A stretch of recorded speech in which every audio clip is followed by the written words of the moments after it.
Bukas ang Malacanang, napatawan ng buwis ang online na sugal sa bansa. Maglalabas naman ng isang circular ang Bangko Sentral ng Pilipinas para protektahan ang mga gumagamit ng digital platforms mula sa panganib na dulot ng online gambling. Narito ang ulat. Mahigpit na pinatututukan ni Pangulong Ferdinand R. Marcos Jr. ang online gambling sa bansa.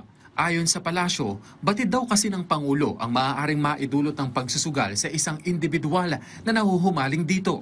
Kaya naman bukas daw ang Malacanang sa posibleng pagpapataw ng buwis sa mga sugal online. Para naman po ito sa ikabubuti ng pamilyang Pilipino. Batid po ng Pangulo na maaari mangyari sa mga gumon sa sugal at hindi niya naman po tututulan basta po mayroon pong sapat na pag-aaral para po ang tungkol sa buwis na ipapataw man.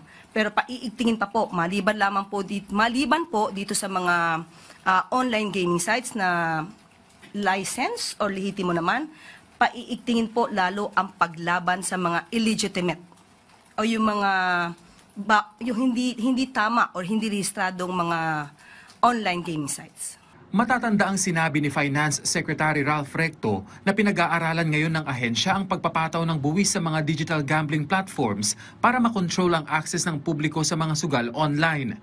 May ilang panukalang batas na rin ang naihain ukol sa pagre-regulate o di kaya ay tuluyang pag-ban sa online gambling sa bansa na pag-aaralan daw ng Pangulo. Gusto natin limitahan ang itong klaseng mga pagsusugal at mabawasan ang mga gumon sa sugal.